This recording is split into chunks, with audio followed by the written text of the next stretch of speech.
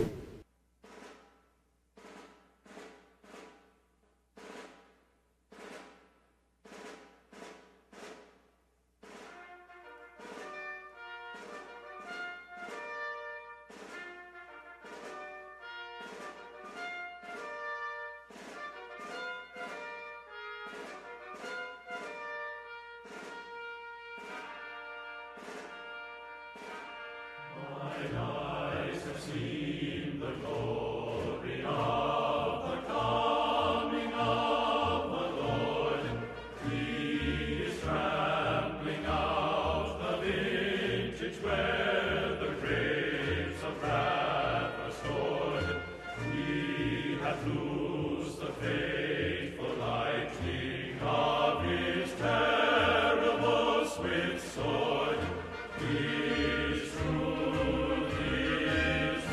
Israel के खिलाफ सिर्फ यहां पर नहीं, नॉर्वे में नहीं, बल्कि स्वीडन में भी जमकर प्रदर्शन जारी है दोस्तों।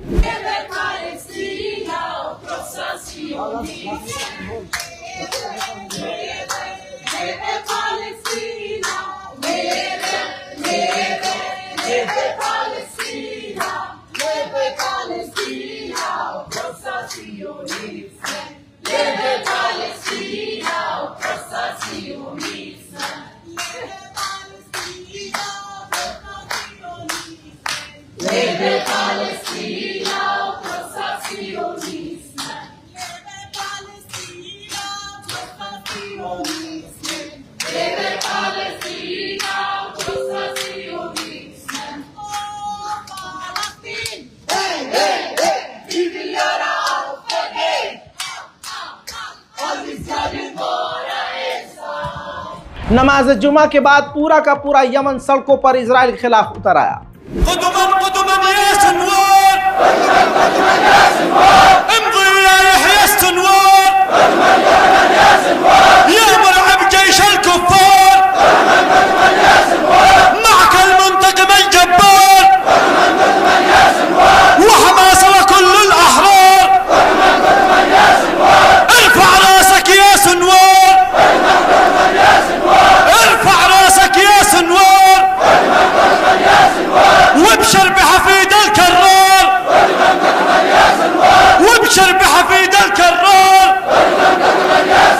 वैसे तो तुर्की से मुझे कोई खास उम्मीद नहीं है, क्योंकि पहले की रिपोर्ट में मैं आपको तुर्की ने जो कांड किया है वो बता चुका हूं, लेकिन यहां पर आपको यह भी दिखाना जरूरी है कि तुर्की ने अपनी ट्रैफिक लाइट के ऊपर, रेड लाइट पर कातिल इजराइल लिखा हुआ है।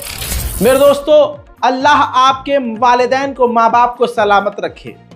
एक बच्चा, उसका दर्द इससे बड़ा क्या होगा कि उसके बाप को इजराइल ने कत्ल कर दिया।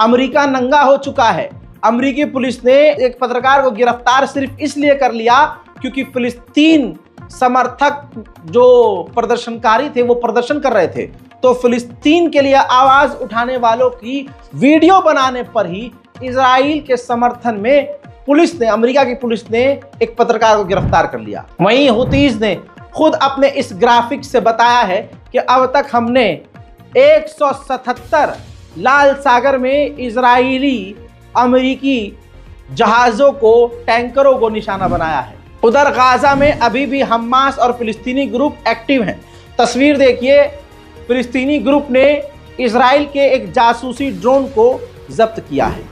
गाजा में भुखमरी का हाल ये है कि ये तस्वीर देखिए, खाली बर्तन लेके जो गाजा के बच्चे वापस आ रहे हैं, ये यही खाली बर्तन लेकर खाना ढूंढने गए थे। घंटों तक, कई किलोमीटर तक चलने के बाद इन बच्चों को खाना न मिला, आखिरकार खाली बर्तन लेकर ये लौट रहे हैं।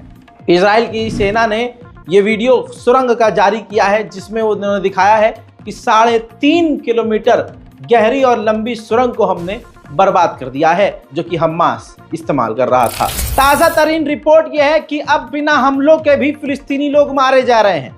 रिपोर्ट गाजा की यह है कि खाना, पानी, दाना, दवाई सब की सब इजराइल ने बॉर्डर पर रोकी हुई है। फिलाडेल्फी कॉरिडोर पर इजराइल कब्जा है। गाजा से कोई सामान आ नहीं रहा है, जिसकी वजह से लोग बिना इलाज के मर रहे हैं, भूख से मर रहे हैं, प्यास से मर रहे हैं। फ्रांस के सफेद शैतान ने अरबी में ट्वीट किया है दोस्तों। इमैनुअल मैक्रोन ने लिखा है कि हम सपोर्ट करते हैं कि अमेरिका, इजिप्ट और कतर ने जिस तरह से डील के लिए दोनों पार्टी को बुलाया है, हम उसका स्वागत करते हैं और हम मांग करते हैं कि जल्द से जल्द ये जंग खत्म हो जाए। उधर ऑस्ट्रेलिया के प्रधानमंत्री ने सफाई दी है कि ऑस्ट्रेलिया कोई भी हथियार इजराइल को नहीं दे रहा है। उधर चाइना ने चुपके से एडवांस रॉकेट सिस्टम जॉर्डन को दिए हैं। अब समझ में नहीं आ रहा है कि जॉर्डन को क्यों दिए, क्योंकि जॉर्डन खुद ईरान के खिलाफ है। क्या उस मिसाइल का इस्तेमाल जॉर्डन ईरान के खिलाफ करेगा? ऑफ कोर्स ईरान के खिलाफ करेगा भाई। वहीं जर्मनी पूरी तरह से इजराइल के साथ है।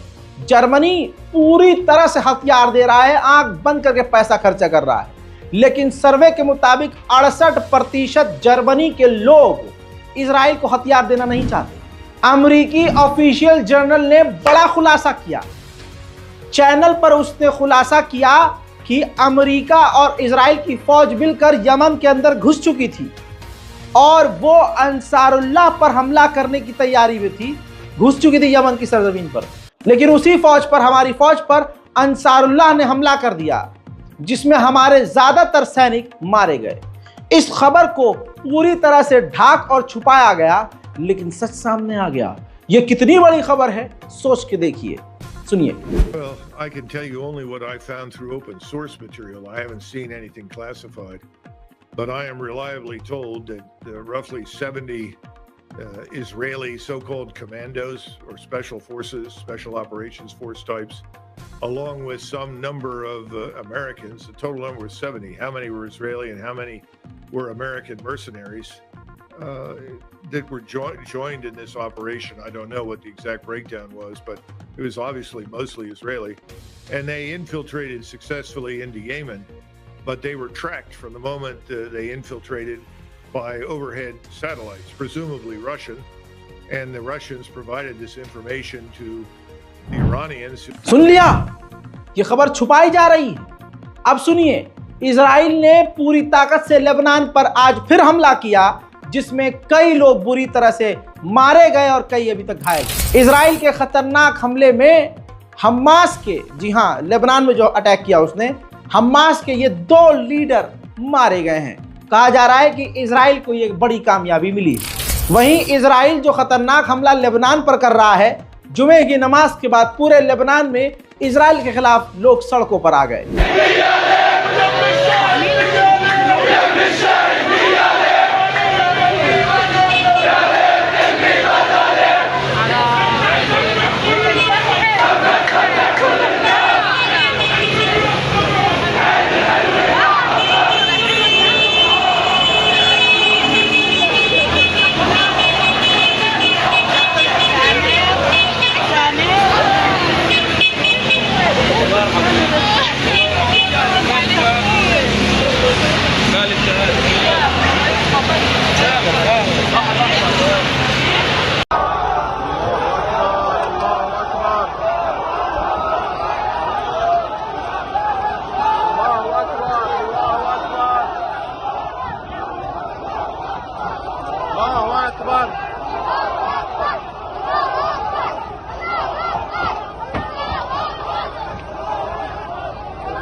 इसके बाद हिजबुल्लाह ने इजराइल के ऊपर कई रॉकेट दागे और इस बार फिर से इजराइल फेल हुआ और कई रॉकेट इजराइल के इलाकों में जाकर गिर गए। देखिए।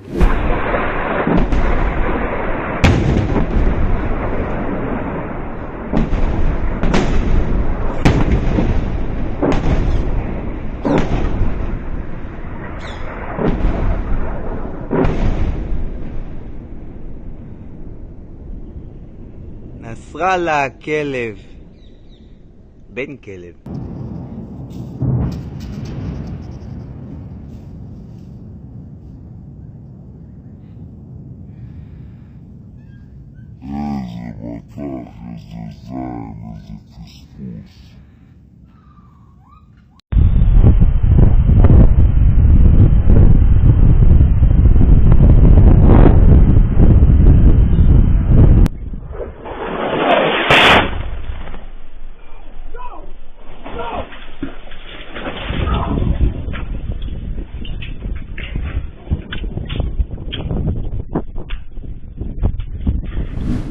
इसी तरह के हमले से इजराइल का ये यहूदी व्यक्ति सेटलर घायल था। इलाज के दौरान ये वासिले जहन्नम हो गया है। इजराइल के व्यक्ति, इजराइल के लोग कितने फट्टू होते हैं, इस वीडियो से देखिए। इजराइल का एक पत्रकार लेबनान के बॉर्डर के करीब जो है पत्रकारिता कर रहा था। जैसे ही हिजबुल्लाह के हमले का सायरन बजा, तुरंत ये कैमरामैन को ही छोड़ के इतनी तेज भागा टेढ़ी टांगों से कि मत पूछिए, ऐसा लग रहा लंगूर भाग रहा है, और जाकर फौरन शेल्टर में पनाह लेने के लिए घुस गया जहां पर इजराइल की मिलिट्री भी मौजूद है। कैमरामैन को इतना पीछे छोड़ दिया कि ऐसा लग रहा था बेचारा कैमरामैन ही निपट जाएगा आज। ये देखिए किस तरह से जो शेल्टर है जमीन के अंदर अंडरग्राउंड, वहां पर ये जाकर छुप गया। सऊदी अरब को 3 साल से अमेरिका ने हथियार देना बंद किया हुआ था। इल्जाम यह था कि जो हकीकत था कि यमन के ऊपर सऊदी ने बड़े खतरनाक हमले किए, जिसके बाद सऊदी अरब को बड़े और खतरनाक हथियार अमेरिका ने देना 3 साल से बंद किया हुआ था। लेकिन अब सऊदी अरब ने न जाने अमेरिका की कौन सी बात मानी है।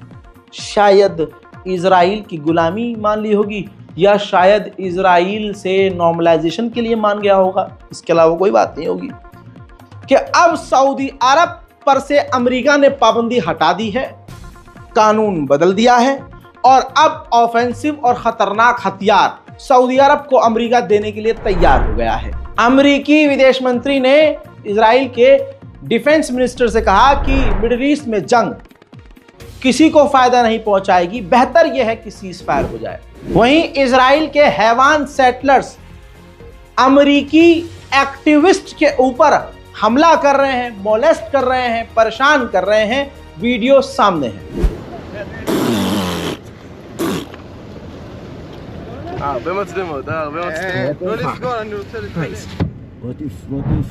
उधर मेरे दोस्तों, जहां अमेरिका और इजराइल ये कह रहे थे कि इजराइल ने अबू उबैदा को मिटा दिया है, कत्ल कर दिया है, बता दूं कि अबू उबैदा खुद सामने आए और उन्होंने एक्सेप्ट किया कि यहिया अंसनवार हमारे लीडर हैं और मैं जिंदा हूं और हम फिलिस्तीन के लिए लड़ते रहेंगे। उधर इजराइल के आईडीएफ ने कहा है कि यहिया अंसनवार को अभी तक तो हम नहीं मार पाए, लेकिन हम काफी करीब हैं, बहुत जल्द यहिया अंसनवार को भी हम मार देंगे। उधर यहिया अंसनवार ने क्लियर कट अपनी शर्त रख दी है कि पूरी तरह से इजराइल की फौज गाजा से निकल जाए, पूरी तरह से हमारे जो सीनियर और जाने माने चेहरे हैं फिलिस्तीनी कैदी, इजराइल उनको रिहा करे और जंग के बाद कोई भी इंटरनेशनल मिलिट्री गाजा के अंदर तैनात नहीं होगी और फिलिस्तीन अथॉरिटी गाजा को नहीं चलाएगी। इजरायली पत्रकार ने कहा है कि फिलिस्तीनियों का जेल में बलात्कार करना जायज करार कर देना चाहिए, कानून बना देना चाहिए कि इजराइल की कैद में कोई भी फिलिस्तीनी अगर आएगा तो उसका बलात्कार करना कोई जुर्म नहीं कहलाएगा। ये इजरायली पढ़े लिखे लोगों की भी मानसिकता है। इजरायली इतने नंगे हो चुके हैं कि जो इजराइल के सैनिक गाजा के फिलिस्तीन के लोगों का बलात्कार कर रहे हैं जेल में, जो कल मैंने आपको दिखाया था कि मीडिया चैनल पर आकर उससे सफाई मांगी जा रही है, उसको प्लेटफॉर्म दिया जा रहा है सफाई देने के लिए, उसको इतना सपोर्ट मिला कि अब वो सामने आता है। तस्वीर देखिए, वो सामने आता है और अपना चेहरा दुनिया को दिखा रहा है। जी हाँ, अपना मास्क हटा के, और यहूदी, ये इजरायली यहूदी टोपी पहन के धर्म की आड़ में खेल रहा है। इन्हीं से ही भारत के कट्टरवादी इंस्पायर हो रहे हैं। याद रखिएगा, मुसलमानों के साथ ऐसा ही व्यवहार किया जा रहा है और किया जाएगा इन्हीं यहूदियों से सीख कर। तो मुसलमानों सतर्क रहो, सावधान रहो, तैयार रहो। उधर मलेशिया अमेरिका से बुरी तरह से चिढ़ा हुआ है। इसी वजह से अमेरिका को छोड़कर अब मलेशिया चीन की तरफ झुक रहा है। वहीं मेरे दोस्तों, जॉर्डन एक ऐसा गद्दार देश है कि जहां पूरी दुनिया से इजराइल सामान नहीं पहुंच पा रहा है, तो साग, सब्जियां, फल, फ्रूट जॉर्डन इजराइल को दे रहा है। उधर इजराइल ने इल्जाम जॉर्डन पर लगाया है कि जो सामान तुम्हारे यहाँ से आया उसमें कॉलरा की बीमारी है, उससे इजराइल में बीमारी फैल रही है। इस पर अब एक तो इजराइल की मदद भी कर रहा है सुअर, और जॉर्डन को अब सफाई भी देनी पड़ रही है कि नहीं, ये देखिए सफाई दी है कि नहीं, हमने खुद भी जांच करी है, हमारे खाने और सब्जियों और फ्रूट में कोई कॉलरा या कोई बीमारी नहीं है। गाजा के लोगों की मदद करने का अगर दिल और मन और हिम्मत हो तो बारकोड का इस्तेमाल कीजिए और जितनी भी आपकी मदद की हैसियत है मदद कीजिए। और इस रिपोर्ट को शेयर करते हुए ये याद रखिएगा, आप कुछ करें या ना करें, गाजा और फिलिस्तीन के लिए दुआ जरूर करिएगा। मैं हूं रजा और आप देख रहे थे रजा ग्राफी। जय हिंद।